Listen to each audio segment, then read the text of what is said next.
네, 오랫동안 흡연을 하신 분들은 비흡연자에 비해서 최고 20여 배 정도 폐암 발생률이 높은데, 만약에 담배를 끊게 되면은 그때부터 폐암 발생 위험률은 서서히 감소해서 완전히 똑같이 되진 않지만 비흡연자의 한 2배 정도의 발생률까지 감소하게 됩니다.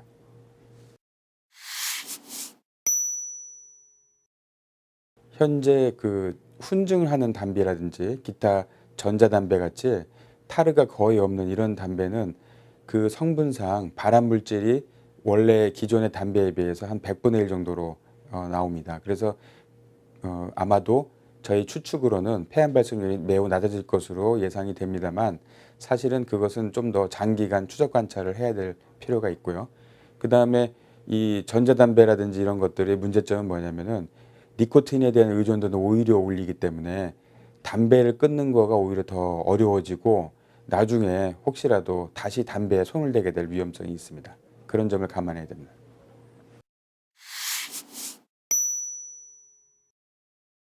일단은 대부분의 환자분들이 흉곽경으로 수술을 받을 수가 있는데, 다만 폐암의 크기가 너무 커서 일반적인 흉곽경 창으로는 종양을 꺼낼 수가 없을 정도로 큰 경우, 그 다음에 림프절 전이가 광범위하게 있어서 일반 흉곽경 수술로는 림프절 절제가 매우 어려운 경우, 그런 경우에 예외적으로 될 수 있고, 또 혈관이라든지 기관지 침범이 있어서 혈관이나 기관지를 우리가 다시 봉합해서 복구를 해야 될 그런 경우에는 흉곽경이 좀 어려울 수 있습니다.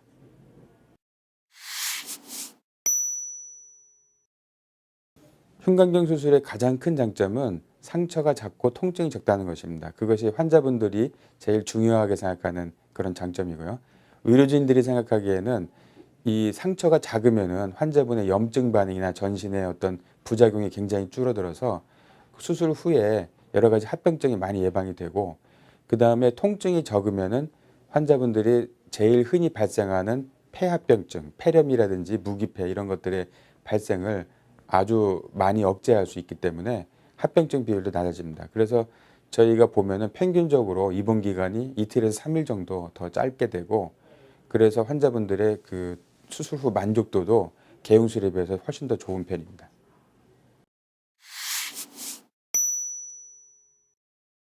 폐를 절제하면은 많은 환자분들이 제일 궁금해하시는 게 뭐냐면은 배 자른 공간이 없어지고, 또 그 다음에 자른 만큼 폐기능이 나빠지는 것은 앞으로 어떻게 될 것인지가 제일 궁금한데요. 우선 폐를 폐엽 절제를 한 경우하고 한쪽 폐를 전부 절제한 경우를 둘로 나눠야 됩니다.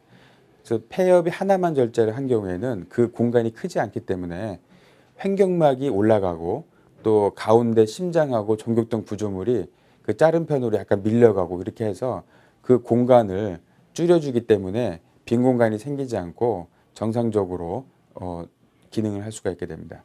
한쪽 폐를 전부 절제하는 전폐일제술인 경우에는 그 빈 공간을 폐엽절제술과 같이 채울 수가 없기 때문에 그 공간에는 빈 공간으로 남게 되고, 그 공간에는 우리 몸의 체액, 피라든지 또는 여러 가지 림프액이라든지 기타 단백질 성분들, 혈장 성분들이 차면서 그것이 나중에는 섬유화됩니다. 그래서 완전히 섬유화가 진행이 되면은 그다음부터는 거기에 염증이 발생하거나 다른 합병증이 발생하지 않습니다. 그다음에 이제 폐기능의 문제인데요. 폐기능은 수술한 직후에는 굉장히 일시적으로 많이 나빠질 수가 있습니다. 그렇지만 서서히 운동하고 심폐기능을 강화하는 그런 활동을 하게 되면은 어느 정도 회복이 돼서 폐를 절제한 것만큼보다는 조금 더 회복이 된다고 생각하시면 되고, 그것은 운동선수를 예를 들면 알 수가 있겠습니다. 우리하고 정상적인 사람들하고 폐 용량이 똑같은 운동선수인데 실제로는 폐 기능이 보통 사람의 2배 가까이 되거든요. 박태환 같은 선수는 2배 이상이 됩니다.